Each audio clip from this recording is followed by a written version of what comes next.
Hello नमस्कार दोस्तों। देखो, हम एमपी टेट और सी टेट के लिए आपके ईवीएस को कवर कर रहे हैं। अब अगर आपको ईवीएस में 30 में से 30 नंबर चाहिए तो आप हमारी इस ईवीएस की सीरीज़ को देखते रहिए। आज हमारा 5वें नंबर का जो चैप्टर है उसका नाम है आपके जैव विविधता यानी बायोडाइवर्सिटी। बायोडाइवर्सिटी में जो सब टॉपिक हैं, जो महत्वपूर्ण टॉपिक जो हमको पढ़ने हैं, जैव विविधता, IUCN red data book, IUCN वर्गीकरण और भारत में जंतु विविधता 2026। देखो, ये टॉपिक बहुत लंबा है तो इसके कम से कम 2 से 3 पार्ट आएंगे। तो ये पार्ट पहला है, तो आप इस पहले पार्ट को देखिए, फिर दूसरे को, फिर तीसरे को, ऐसे करके देखेंगे तो सारा टॉपिक क्लियर हो जाएगा। तो देखो, मैं अपने बारे में बता दूं, मेरा नाम विक्रम है और मैं 2 टाइम्स MPSI क्वालिफाइड हूँ। मैं आपको वर्ग 3 की तैयारी करा रहा हूँ और मैं खुद आपके गवर्नमेंट टीचर हूँ। तो अब देखते हैं हम अपनी वीडियो में नेक्स्ट स्लाइड में। देखिए, पहले हम ये जानते हैं कि जैव विविधता क्या होती है। देखो, जैव विविधता क्या होती है, तो जैव विविधता से तात्पर्य भिन्न भिन्न जीवों की बहुलता से है जो किसी भौगोलिक क्षेत्र में एक साथ पाए जाते हैं।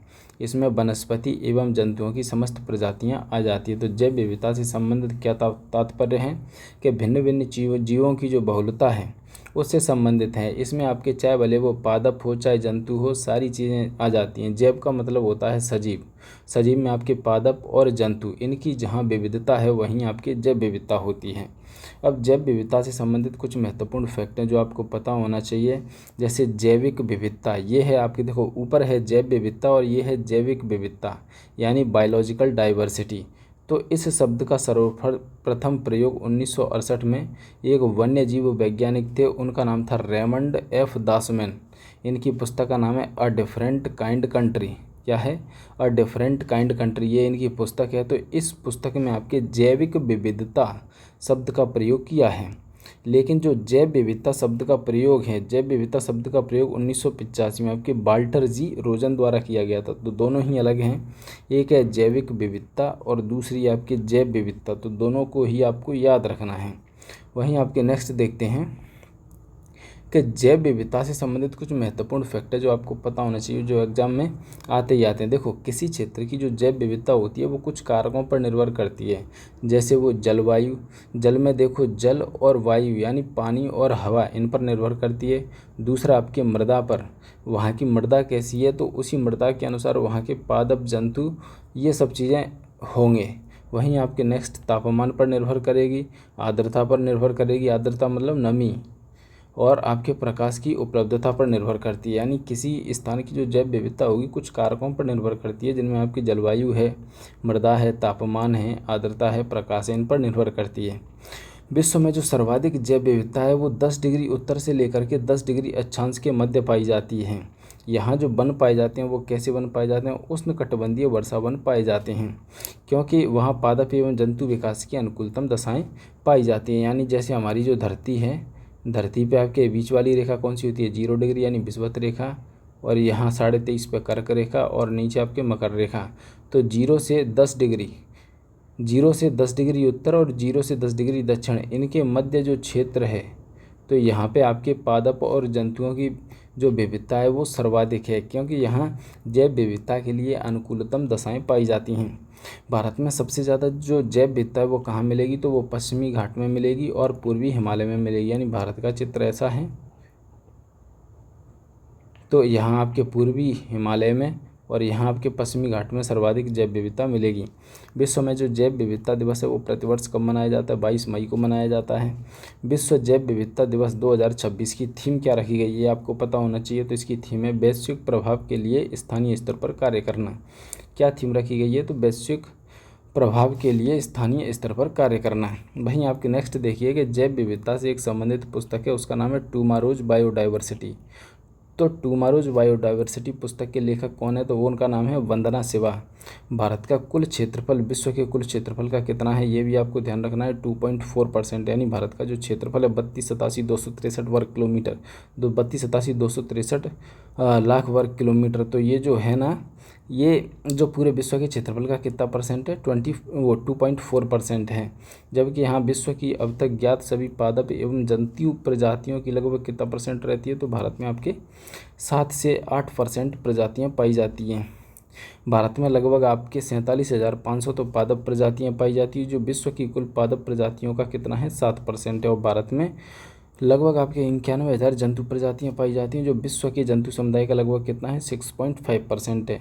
तो ये भी आपको पता होना चाहिए। और ये भी पता होना चाहिए कि भारत का कुल क्षेत्रफल कितना है, तो 32.87 लाख वर्ग किलोमीटर है, जिसके 24.56 यानी 56% भाग पर ही वन पाए जाते हैं। तो ये भी आपको पता होना चाहिए भारत में।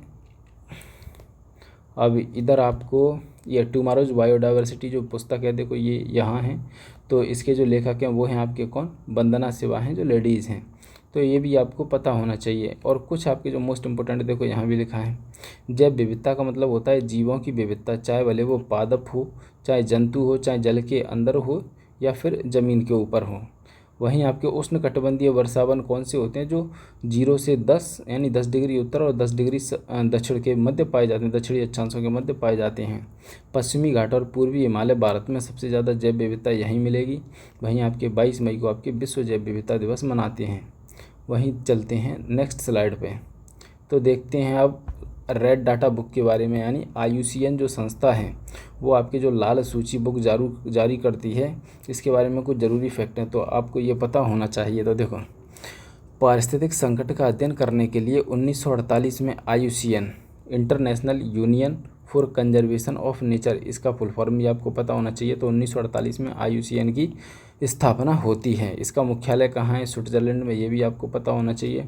IUCN ने 1964 से आपके रेड डाटा बुक या लाल सूची जारी कर रहा है। ये जो रेड डाटा बुक है, इसमें विश्व के जो समस्त पादप और जंतु हैं उनकी स्थिति क्या है वैश्विक स्तर पर, उनका आपकी विवरण इस बुक में निकाला जाता है। भारत में जो लगभग 11,000 प्रजातियां हैं, जिनमें से आपके 7,000 पादप है और 4,000 आपकी जीव जंतु प्रजाति हैं, को राष्ट्रीय लाल सूची में मूल्यांकन पहल के दायरे में शामिल किया गया। देखो, ये राष्ट्रीय लाल सूची यानी हमारे देश की जो सरकार है उसकी तरफ से भी एक बुक निकलती है, तो उसमें आपके इतनी आपके प्रजातियों का उल्लेख मिलता है।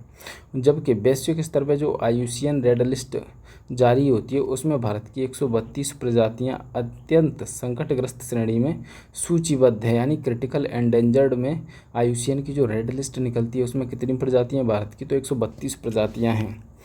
IUCN रेड लिस्ट के नवीनतम आंकड़ों के अनुसार विश्व की कुल 1,75,900 से अधिक प्रजातियों का मूल्यांकन किया गया है, जिनमें से 49,500 से अधिक प्रजातियां विलुप्त होने की खतरे की श्रेणी में शामिल है। सोच लो, आपके बहुत सारी प्रजातियां तो अभी विलुप्ति की कगार पर पहुंच गई हैं।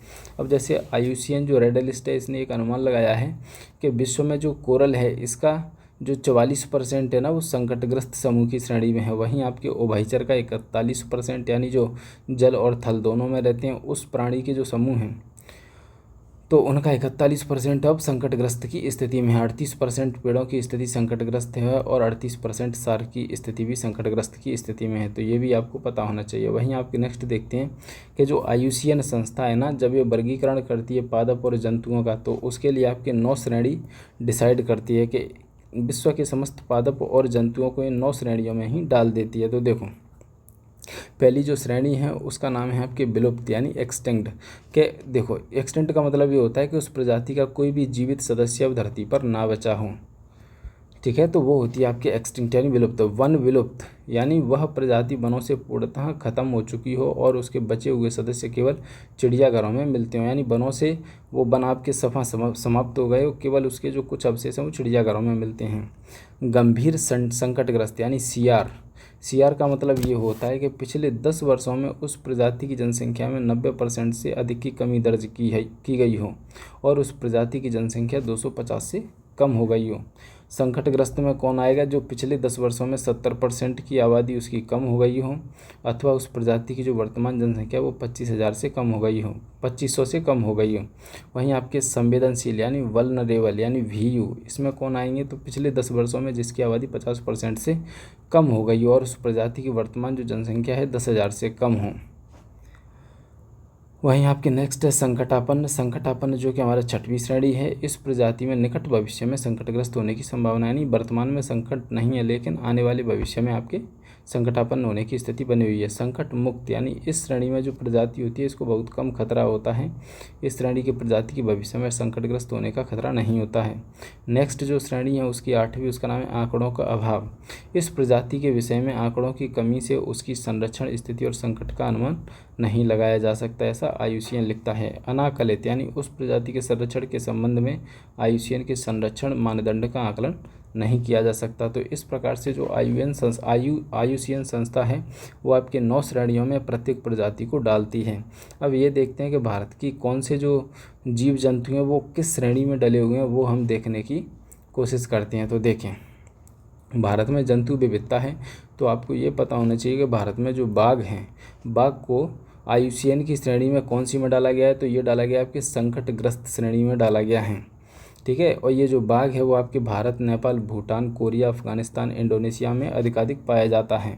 बाघ का शिकार क्यों किया जाता है, तो बाघ का शिकार आपके इसकी सुंदर खाल के लिए, इसके दांतों के लिए और पंजों के महत्व के कारण इसका शिकार किया जाता है। तो आज इसकी जो स्थिति है वो संकटग्रस्त की स्थिति में आ गई है।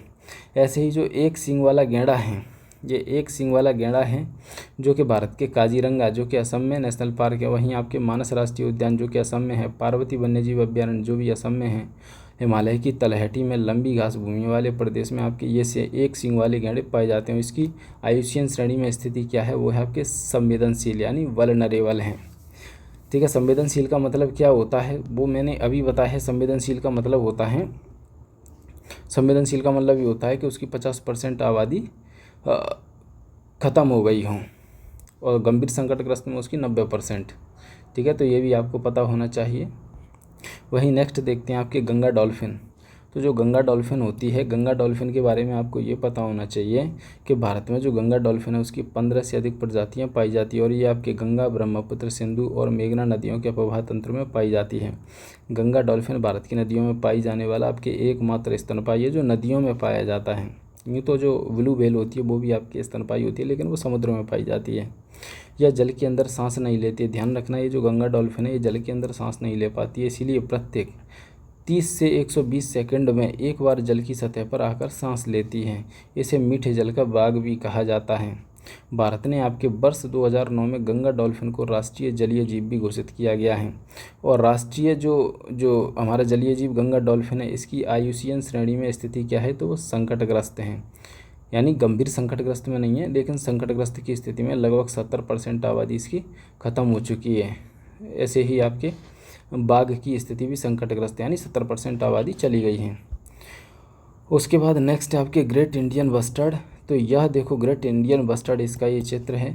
यह भारत के उत्तरी पश्चिमी मैदानी क्षेत्रों, विशेष रूप से राजस्थान तथा पूर्वी पाकिस्तान के मैदानों में पाए जाते हैं।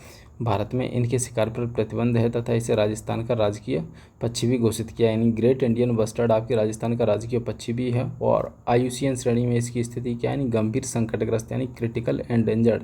कम से कम उसकी 90% आबादी खत्म हो गई है, तो इसके बारे में भी आपको पता होना चाहिए। वहीं आपके नेक्स्ट देखते हैं कि भारत में आपकी जंतु विविधता के और देखते हैं और जो जंतु जीव हैं उनकी क्या स्थिति है। तो एक है आपके ड्यूगोंग यानी समुद्री गाय। तो इसकी जो स्थिति है वो हम देखते हैं। तो इसकी IUCN स्थिति में जो स्थिति है वो है आपके संवेदनशील यानी वल्नरेबल हैं।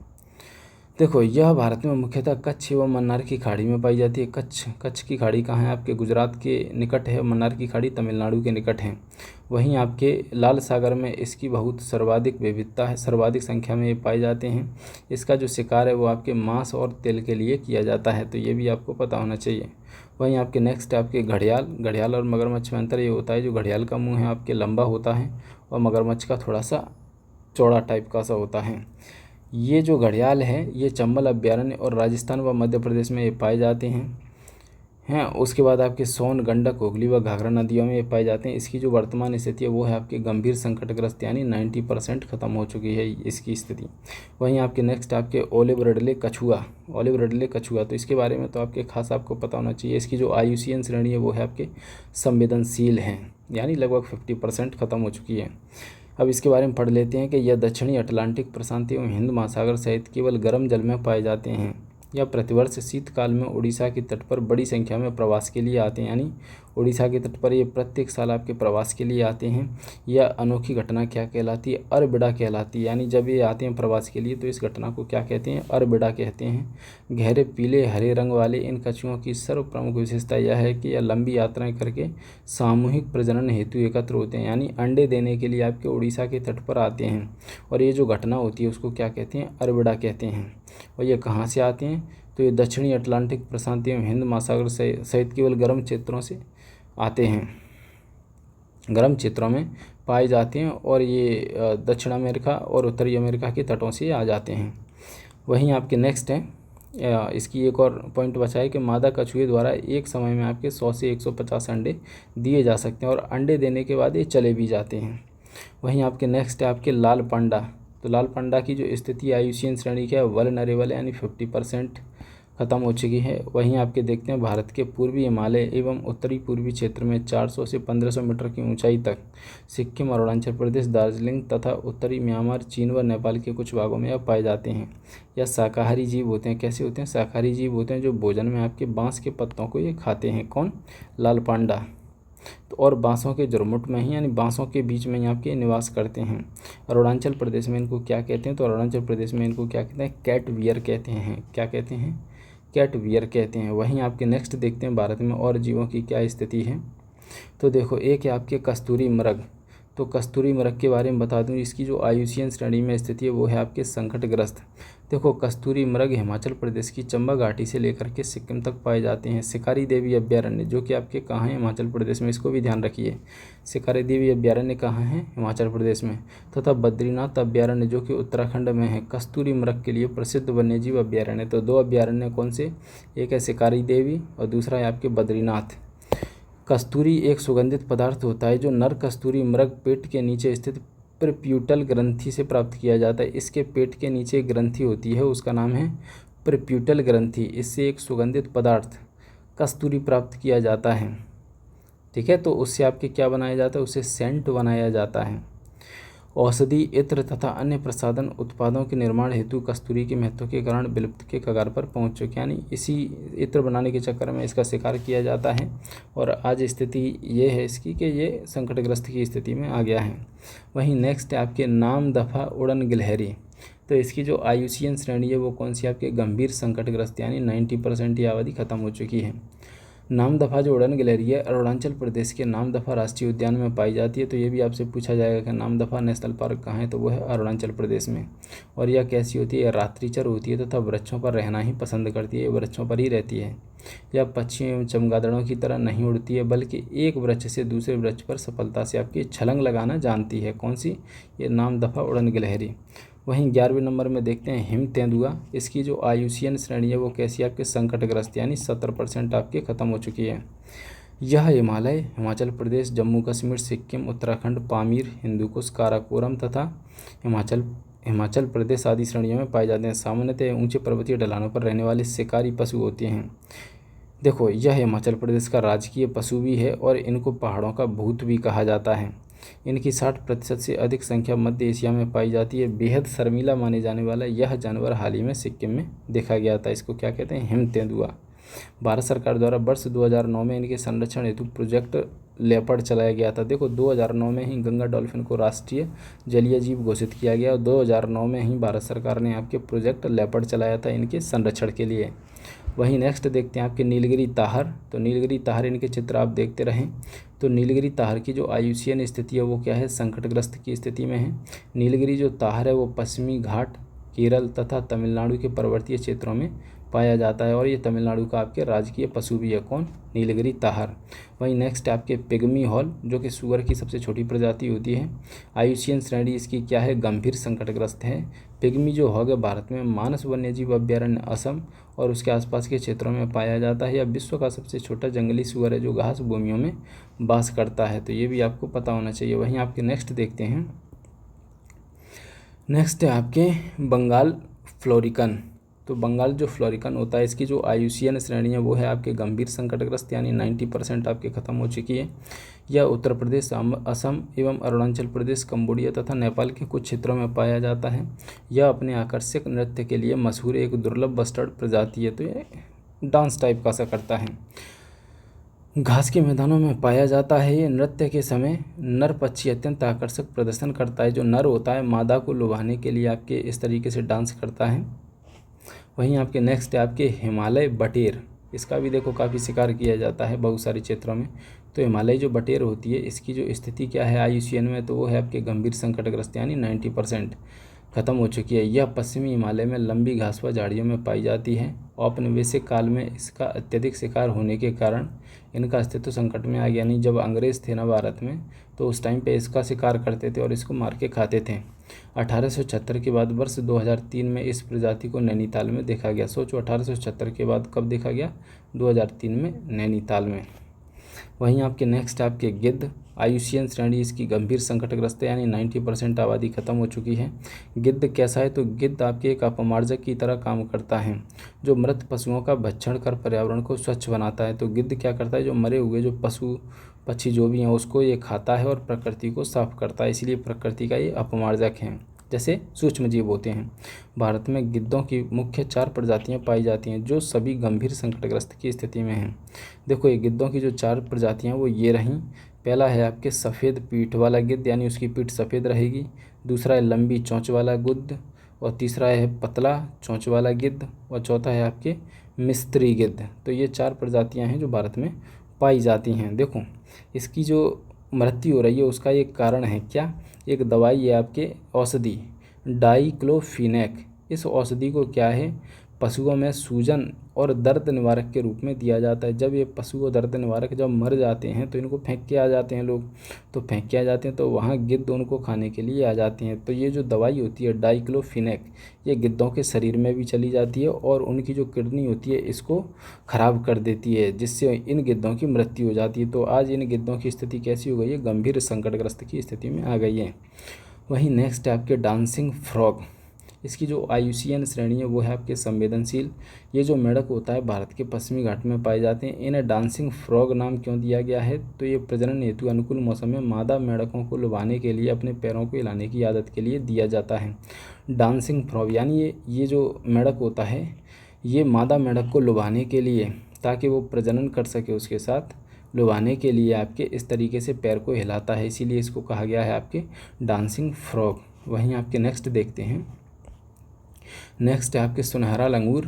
तो सुनहरा जो लंगूर है इसकी जो स्थिति है, गोल्डन लंगूर, इसकी जो स्थिति है वो है आपके संकटग्रस्त की स्थिति में, यानी 70% आबादी खत्म हो चुकी है। सुनहरे लंगूर पश्चिमी असम, त्रिपुरा तथा भूटान के कुछ क्षेत्रों में पाए जाते हैं।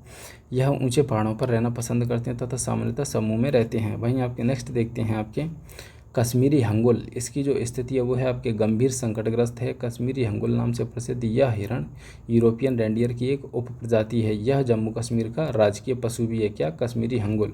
वहीं नेक्स्ट देखते हैं आपके फिशिंग कैट। इसकी जो IUCN श्रेणी है वो है आपके संवेदनशील।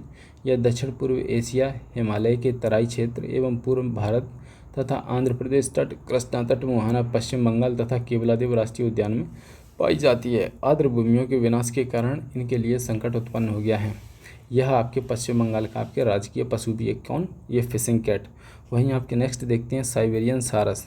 तो इसकी जो वर्तमान स्थिति IUCN श्रेणी में क्या है? तो गंभीर संकटग्रस्त, यानी 90% आबादी इसकी खत्म हो चुकी है। यह राजस्थान के केवलादेव राष्ट्रीय उद्यान में आर्द्र भूमि क्षेत्र में पाए जाते हैं। आर्कटिक रूस और पश्चिमी साइबेरिया इनका मूल स्थान है। यानी जो रूस होता है ना, रूस का जो साइबेरिया क्षेत्र होता है वहाँ से ये उड़ के आती हैं राजस्थान के केवलादेव राष्ट्रीय उद्यान में, और वहाँ आपके प्रजनन करते हैं और बच्चों को जन्म देते हैं, यानी अंडे देते हैं। देखो ये वहाँ से आते क्यों हैं? तो आते इसलिए हैं क्योंकि जब रूस में ठंड बढ़ जाती है, रूस के साइबेरिया क्षेत्र में, तो वहाँ जो टेम्परेचर है -20 डिग्री सेंटीग्रेड पे आ जाता है। तो वहाँ की जो झीलें, तालाब वगैरह है ना, वो सब जम जाती है। तो इनके जो खाने का भोजन था, जो कीड़े मछली वगैरह जो पानी में से उठा उठा के खाते थे, वो अब जम जाएंगे, तो फिर इनको कहाँ से मिलेगा? तो ये सर्वाइव करने के लिए वहाँ से उड़ के राजस्थान के केवलादेव राष्ट्रीय उद्यान में आ जाते हैं। वहाँ इनके लिए आपके प्रवास के लिए आपके बेहतर व्यवस्थाएं हैं। मतलब आपके झीलों में आपके कीड़े मकोड़े और आपके मछलियाँ वगैरह ये सब ये खा जाते हैं। और जैसे ही आपके साइबेरिया क्षेत्र में आपके गर्मी हटती है तो ये वापस से लौट के साइबेरिया क्षेत्र में चले जाते हैं। वहीं आपके नेक्स्ट है आपके नीलकंठ, इसको इंडियन रोलर बर्ड भी कहते हैं। इसकी जो आयुसीएन श्रेणी है वो है आपके बहुत कम संकट है, ज़्यादा संकट नहीं है। यह पक्षी उत्तर भारत से लेकर के आपके दक्षिण भारत तक लगभग सभी क्षेत्रों में पाया जाता है। इस पक्षी को कर्नाटक, तेलंगाना, आंध्र प्रदेश, उड़ीसा का राज्य पक्षी का दर्जा भी मिला हुआ है। किसको? आपके नीलकंठ को। तो नेक्स्ट है हमारे वन्य जीव एवं हमारी पहचान। देखो, वन्य जीव और जंतुओं के बारे में हमने बहुत सारी जानकारी अभी स्थिति उनकी देखी, भारत में क्या स्थिति, आयुसीएन श्रेणी देखी, रेड डाटा बुक भी देखी, जैव विविधता क्या होती है, तो इतनी सारी चीज़ हमने देखी। तो फिलहाल इस वीडियो में इतना ही, क्योंकि वीडियो काफ़ी लंबा हो जाएगा और आपके बोरिंग भी लगने लगेगा। देखो, ज़्यादा लंबा वीडियो रहेगा। तो अब इससे आगे के जो टॉपिक है, जैसे जैव विविधता संरक्षण, स्वस्थानीय संरक्षण, बाह्यस्थानीय संरक्षण, ये सब चीज़ें हम नेक्स्ट वीडियो में कंप्लीट करेंगे। तो आपसे अगले वीडियो में जो आगे के इसी चैप्टर के जो आगे के छोटे मोटे टॉपिक हैं, जिनमें आपके जैव मंडल आरक्षित क्षेत्र हैं, उसके बाद आपके नेशनल पार्क हैं, चिड़ियाघर हैं, जीन बैंक हैं और अभयारण्य हैं, वर्तमान में कितने अभयारण्य हैं, कौन से राज्य में सबसे ज़्यादा हैं, तो इसकी चर्चा हम अगले वीडियो में करेंगे। तो मिलते हैं आपसे नेक्स्ट वीडियो में।